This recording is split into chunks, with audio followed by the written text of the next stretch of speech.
The forbidden teachings of Jesus. Introduction. What if the teachings of Jesus were never meant to be contained within the walls of organized religion? What if hidden within his words were secrets so profound, so transformative, that they threatened the very foundation of power?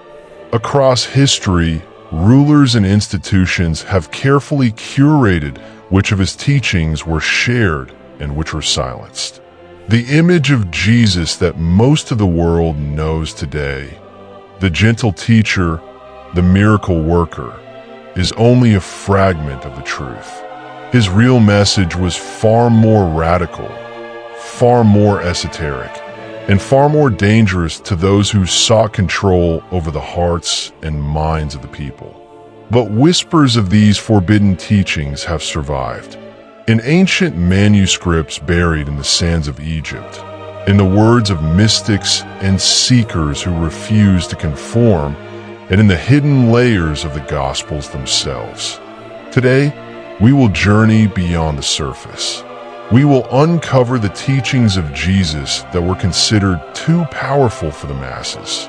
Teachings that speak of the true nature of reality, the divine spark within each of us, and the path to transcendence that was never meant to be locked away. Stay with me until the end, because this knowledge may shift your understanding of Jesus, and perhaps of yourself. Let's begin. Historical and philosophical context. To understand why some of Jesus' teachings were suppressed, we must look beyond the familiar narratives of mainstream Christianity. The Jesus we know today is largely shaped by the early church, an institution that, over centuries, selected which texts to canonize and which to discard. But what if Jesus was not simply a religious figure, but a mystic, a teacher of hidden wisdom? What if his message was less about obedience and more about personal transformation? Consider the Gospel of Thomas, a text unearthed in the Nag Hammadi Library in 1945.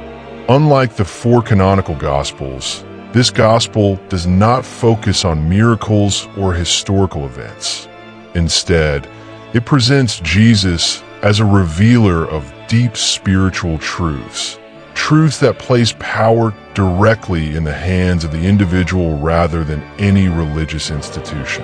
One of its most striking passages states, "The kingdom of God is inside you and all around you, not in mansions of wood and stone. Split a piece of wood, and I am there. Lift a stone, and you will find me." This is not the Jesus of organized religion, but the Jesus of inner revelation. He speaks not of temples, rituals, or intermediaries, but of direct access to the divine. If this knowledge were widely embraced, what need would there be for priests, for hierarchy, for control? Beyond the Nag Hammadi texts, we find echoes of this esoteric Jesus in the mystical traditions that emerged throughout history. The Gnostics, the Essenes, the Sufis, even the early Kabbalists. These groups understood that Jesus was pointing toward an inner transformation, a path of enlightenment that required no external authority. But this message was dangerous. It threatened the religious and political order. The Roman Empire, which later adopted Christianity as its state religion, needed a faith that could unify and control, not one that encouraged individuals to seek their own divine truth. Thus, the esoteric teachings of Jesus were largely buried, labeled heretical, and driven underground. Yet they were never truly lost. They survived in whispers, in symbols, in the hidden teachings passed from master to student, awaiting those ready to seek them. Before we dive deeper into these lost teachings, take a moment to support this channel. If you find this exploration meaningful, like this video and subscribe for more hidden wisdom that challenges the conventional. Now, Let us begin unlocking the core of Jesus' forbidden teachings. If the kingdom of God is within, as Jesus himself said, then what does that truly mean? What power lies dormant within us, waiting to be realized? One of the most profound yet overlooked teachings of Jesus is the idea that we are not separate from the divine. We are in essence co-creators with God. This is not the message of submission often preached in religious institutions. It is a message of empowerment, of awakening. In the Gospel of John, Jesus makes a striking statement. Is it not written in your law, I have said you are gods? John 10 verse 34. This passage is often glossed over, yet its implications are radical. Jesus was referencing Psalm 82 verse 6, which states, "You are gods, sons of the Most High." In other words, humanity has a divine nature, an untapped potential far greater than we have been led to believe. This teaching aligns closely with esoteric traditions that speak of the divine spark within. In Gnostic thought, this spark is called the pleroma, the fullness of divine light hidden beneath the illusion of the material world. In Hermetic philosophy, it is the idea that as above, so below, meaning that the same creative force that governs the cosmos also resides within each of us. But what prevents us from realizing this truth? The answer lies in another of Jesus' hidden teachings, one that has been overshadowed by doctrines of sin and judgment.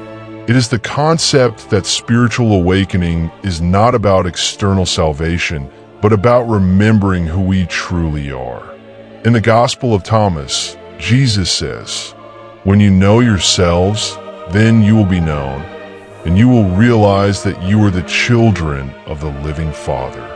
But if you do not know yourselves, then you dwell in poverty, and you are that poverty."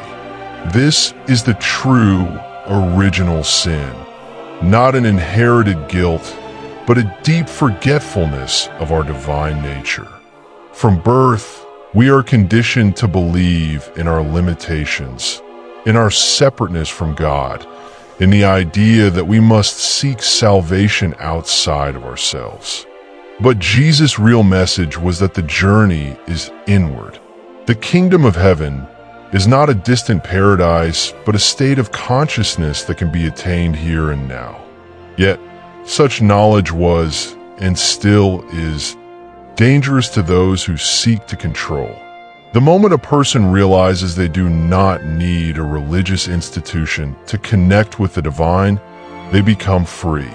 This is why the Gnostic teachings were condemned, why mysticism was pushed to the fringes, and why the deeper meanings of Jesus' words were hidden beneath layers of dogma. But for those willing to seek, the path is still open. The next step is understanding how to reclaim this lost knowledge and apply it to our lives. The kingdom of God is within. Then how do we access it? What did Jesus truly mean when he said, "The truth will set you free"? To answer this, we must look deeper into his words. Not just the surface meanings taught in mainstream theology, but the hidden keys embedded within his parables and teachings. One of the most profound teachings of Jesus comes from the Gospel of Luke. The kingdom of God does not come with observation, nor will they say, "See here," or "See there," for indeed, the kingdom of God is within you. Luke 17 verses 20 to 21. This is a direct challenge to the idea that enlightenment, salvation, or divine connection can only be found through external means. It is a call to inner transformation. But how does one find this kingdom within? In esoteric traditions, the within is often linked to states of consciousness. Ancient mystery schools taught that reality is not something we passively experience, but something we actively co-create through thought, belief, and awareness. This aligns perfectly with Jesus' teachings. When he spoke of faith, he was not referring to blind belief, but to an understanding of how consciousness shapes reality. Consider his words in Matthew 17, verse 20. If you have faith as small as a mustard seed, you will say to this mountain, "Move from here to there," and it will move. Nothing will be impossible for you. This is not just a poetic metaphor. It is a direct statement on the power of the mind, the power of belief, and the power of the divine force within us. But why does this teaching remain hidden? Because a world where people recognize their divine nature is a world where control mechanisms crumble. Throughout history, religious institutions, political systems, and societal structures have relied on maintaining a sense of powerlessness in the masses. If people understood that they're not separate from God, that they're not bound by the limitations imposed upon them, what would happen to those in positions of control? This is why many of Jesus' teachings were deemed too dangerous. The Gospel of Thomas, one of the texts excluded from the biblical canon, contains passages that reinforce this. If you bring forth what is within you, what you bring forth will save you. If you do not bring forth what is within you, what you do not bring forth will destroy you. This is a clear message. Our salvation is not something given to us by an external authority. It is something we uncover within ourselves. But how do we do this? The answer lies in the practices that have been preserved by esoteric traditions. Meditation, inner stillness, self-inquiry, and direct experience of the divine through personal revelation. Jesus often withdrew to meditate in solitude. He spoke in parables, not because the truth was too complex, but because it had to be discovered rather than given. Those who were ready would understand. Those who were not would dismiss it. The kingdom of heaven is not a place. It is a state of being, a shift in perception, a recognition that we are the temple, we are the light, and we're the ones who hold the key to our own spiritual liberation. The next question is how we put this into practice in our daily lives. In the next section, we will explore practical techniques that can help unlock these hidden teachings and integrate them into our spiritual journey. Practical application. Understanding these hidden teachings of Jesus is one thing. Living them is another. If the kingdom of God is within us, and if faith truly has the power to shape reality, then how do we bring this wisdom into our daily lives? The first step is inner stillness. Jesus frequently withdrew to pray in solitude. This was not just an act of devotion. It was a method of connecting with the divine directly beyond words, rituals, or dogma. In modern terms, this is meditation. Practice. Find a quiet space. Close your eyes and focus on your breath. As thoughts arise, observe them without attachment. Shift your attention inward, toward the stillness beneath the noise of the mind. In this stillness, the kingdom of God begins to reveal itself, not as a place, but as a presence, a state of being. The second step is awareness of thought and belief. Jesus taught that faith has the power to move mountains. This is not mere poetry. It is an esoteric truth. Our beliefs shape our reality. What we expect, we attract. What we fear, we manifest. Practice. Observe your daily thoughts. Do they empower or limit you? When you catch yourself in a negative cycle, consciously shift it. Instead of saying, "I am powerless," say, "I am connected to infinite wisdom." Instead of "I will never change," say, "I am evolving every moment." This is not just positive thinking. It is the process of aligning our consciousness with divine truth. The third step is acting from the recognition of divinity within. Jesus did not merely teach belief, he embodied it. He healed, he uplifted, and he demonstrated divine power in action. To live these teachings, we must do the same, not by performing miracles, but by becoming a source of healing in our own lives and for those around us. Practice.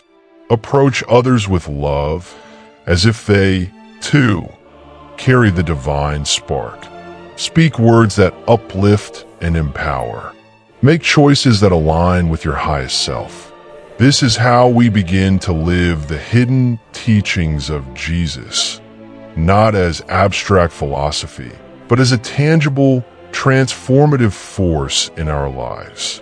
In the next section, we will conclude with a final reflection on why these teachings were hidden and why now, more than ever, they're being rediscovered. Conclusion.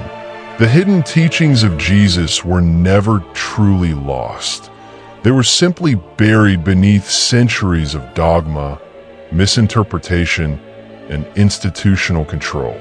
But truth has a way of resurfacing, and those who seek will always find. Jesus did not teach people to seek power in temples or hierarchies. He pointed them inward. The kingdom of God is within you. This statement alone, when fully understood, dissolves the illusion of separation between the divine and the human. It tells us that enlightenment, salvation, or transcendence is not something we must wait for. It is something we must realize. These teachings were hidden because they empower the individual. A person who recognizes their divine nature no longer lives in fear. They no longer submit to control. They become creators of their own destiny. And so, the question is no longer what did Jesus teach, but will we dare to live it? If you found this knowledge valuable, consider subscribing to the channel. There is much more wisdom to uncover, and together, we can continue this journey of exploration. What are your thoughts on these hidden teachings? Let me know in the comments. Until next time, seek truth, and may the light within you grow ever brighter.